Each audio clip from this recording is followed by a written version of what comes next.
Hello guys, welcome back to another video. So this video is another review rewind. This will be episode 6, I believe. And let's just get right into what I read this week, and then I'll go over what I plan to read this upcoming week. So what I read last week and what I plan to read this week.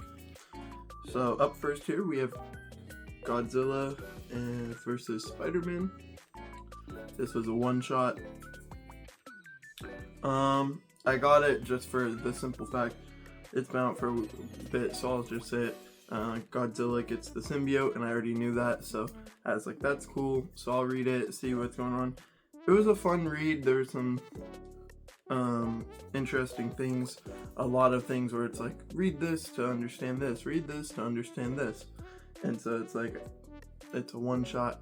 I don't want to read everything to understand the tie-ins, but I mean, I get why some of them were there, but that was just, it was quite a few things where it's like, read this to understand this, and so, but some of it you can just understand if you know enough, but I'm gonna give it for a review. I think I gave it an 8 out of 10. It was an enjoyable book. It wasn't like the best book, like I wasn't enjoying it as much as I've enjoyed others, and it was just for fun. It's not like it's building up for a story, so the story's not like great in it, but it's just a fun, enjoyable read if you just want a fun read. I'm sure all of the Godzilla versus whatever Marvel team or character books have been pretty good. So yeah, I enjoyed it. It's just not like something amazing, so that's all I have to say on that one. Up next here, I have Detective Comics. This is 1098, or 1098, written by Tom Taylor, the second issue of this new arc. It was good. I don't think it was as good as the first one, personally, but it was still a good book. You get to see Batman and Penguin team up, which is not something you see every day in Batman, and it's definitely not trusting Penguin, so it's just a fun thing to see. And then the villains of this are pretty interesting, and there's some cool stuff going on, so I'm excited to see more of this story and see what's going on. I'm gonna give this one a 9 out of 10. I think the other one I gave a 10 out of 10. I do think this one was just a little worse, but I still think it's a really good book, and I'm definitely going to continue trying to pick up the next issues for this arc at least. And up next, our last single issue of this video is Absolute Flash. This is issue 4, yeah. Love the cover. It's a just pretty simple one, but beautiful art. Nick Robles does the cover on this one, and he's the main artist on the book, but he was not on this book, and you can tell. It was just a little sad to see that, but it was still a good read nonetheless. I think this one was also a 9 out of 10. I definitely want to continue reading it. I'm excited for the next issue. They tease a lot of different villains in this one as well. So that will be exciting, and they definitely changed one of them from what we can see, but I think they're all going to be quite different, but the one that they showed is going to be a lot different than what their normal universe version is, and I'm hoping I don't remember if Robles is back on the art next week, or not next week, next issue, or if it's not until the issue after, but I do want him back because I did not enjoy the art as much. It wasn't horrible, but I think like some of the faces, that's usually what it is. If I don't like when they switch artists, the thing that throws me off is always the faces. But I just really liked Robles' art, and so it not being here was a letdown.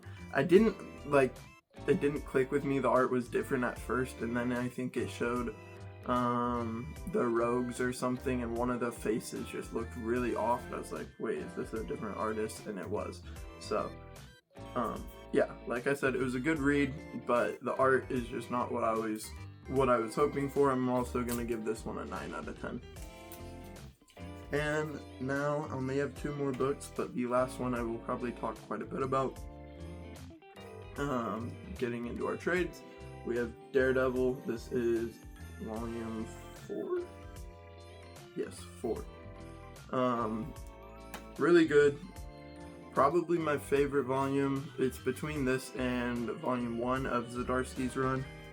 Some really cool stuff happens in this one. The art is amazing as usual. I think the artist was not Chiquetto, or whatever his name is. Chiquetto, I think it's Chiquetto. He was not on the art for the first issue or two, but when he came back, it was great. And I don't think the art was horrible. It kind of had that similar vibe that the most recent Ultimate Spider-Man one did with the art, where it feels like one of those detective story games or something like that, where like they don't show as great emotion, or like the faces look more polished. I don't know how to explain it. I'll see if I can find it. Like, you can see the faces there.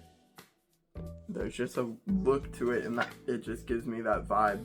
And so I wasn't bothered by the art that much. It's not the main artist, who's one of my favorite artists in comics, so that was a bit of a letdown, but he does show up for the main part of the book, the big part, the big stuff that happens at the end. So that was a good thing that we did still get to see it. And there's some interesting stuff coming in the next book, and I know what it leads up to, and so that doesn't have me super excited, but the last few issues of this were just like peak Daredevil stuff. I really loved this, and the way he's fighting in it, and just like the stuff Matt's been going through. I do suggest you read Zdarsky's run if you are a Daredevil fan. And up next, our final book to talk about is, yes, Jonathan Hickman's Fantastic Four, The Complete Collection, Volume 1. I did finally finish that. I actually had this finished pretty early in the week, because I read all that stuff after I had finished this. So, this book was really good. There is quite a bit of confusion I had at the start. So at the start of this, Reed is working on the bridge, which is a machine where he can see what is going on in different universes to see how they solve different problems, because he wants to not have problems keep happening and see what he needs to do to fix situations.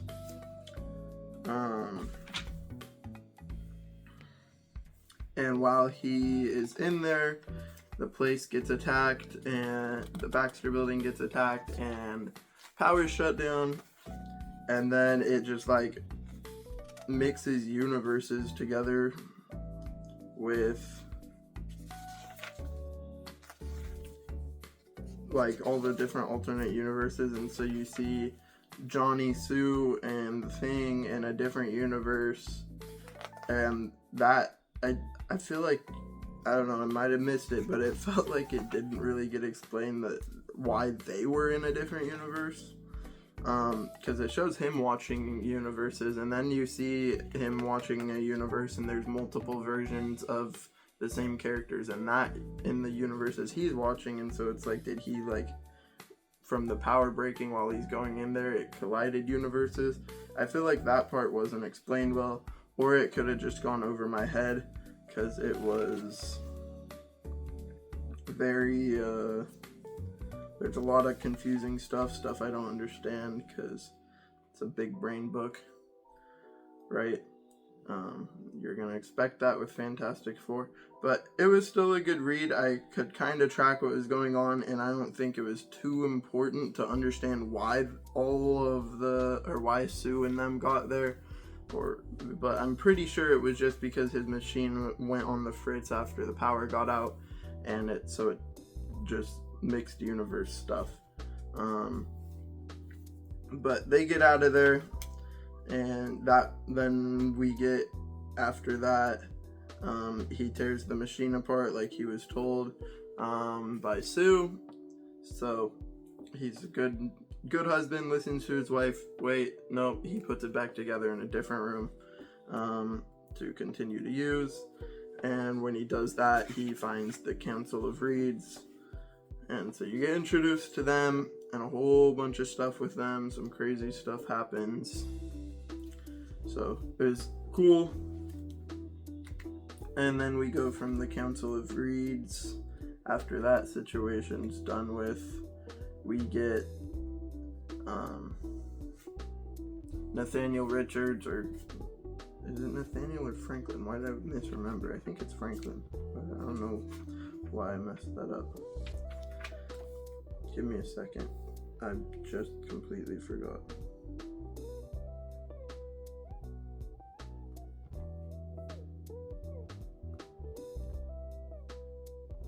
Yeah, Franklin. So Franklin comes from the future and like goes to talk to Valeria and also does something to to help unlock young Franklin's powers, all while the Fantastic Four don't know what's going on because they can't hear.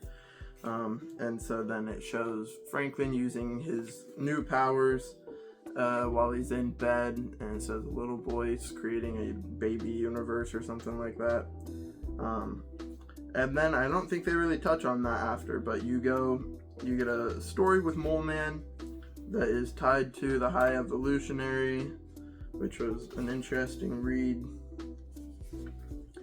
And then we get an underwater mission that they do and find out about a different like kingdom going on down there, and that one was an interesting one. And then our next issue, it was kind of like jumping all over the place after, so there's a lot to take in.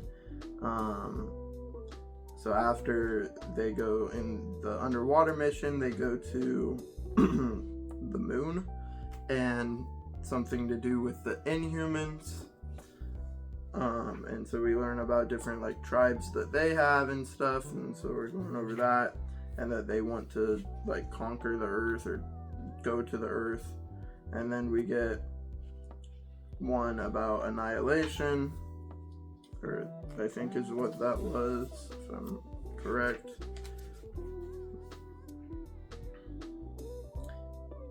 It had to do with the negative zone, I guess.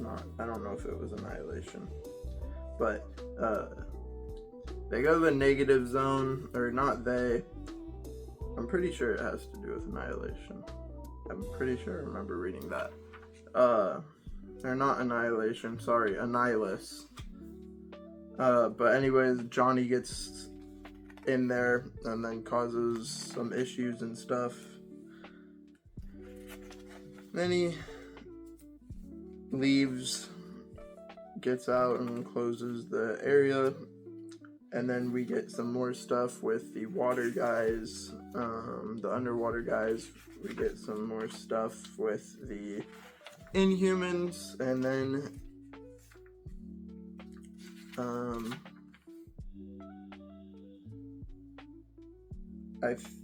it kind of just sets up for what's to come. And so it was a crazy book.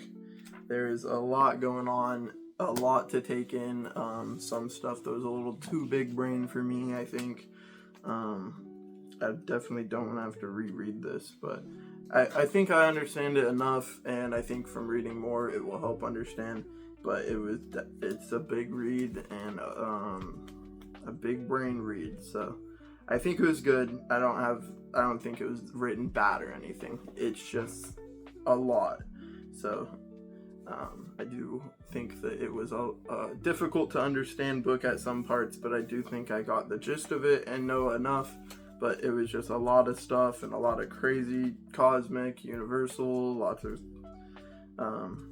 multiversal stuff, and so I know it's setting up stuff, so I am excited to see what happens. There was just a lot to it, so. But I do think it was a good read. The art was good, and I am excited to read the rest of Jonathan Hickman's run. For the review on this, that's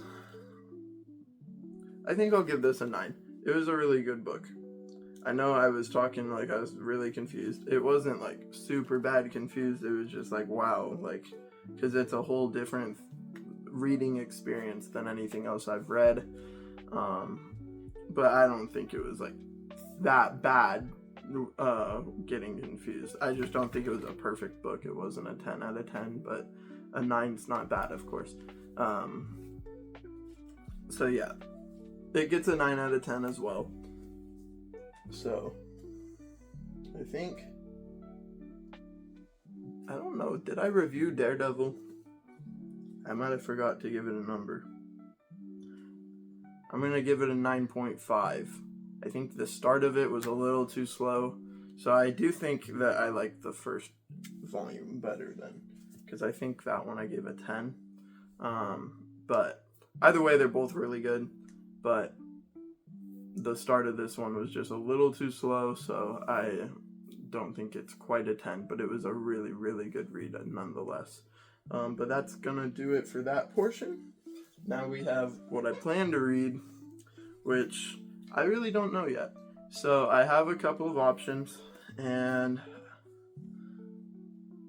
no, I know what I'm gonna read. Okay, changed my mind. I don't have options. I'm going to read Captain America Winter Soldier by Ed Brubaker, because I've had this for a bit and I want to read it. I was gonna say Annihilation I might read, but I do actually, I had a friend that told me I need to get it's not like super necessary, but I do want to read everything that's part of the Annihilation event or story, which is I need the mini-series for Ronin, Annihilation Ronin.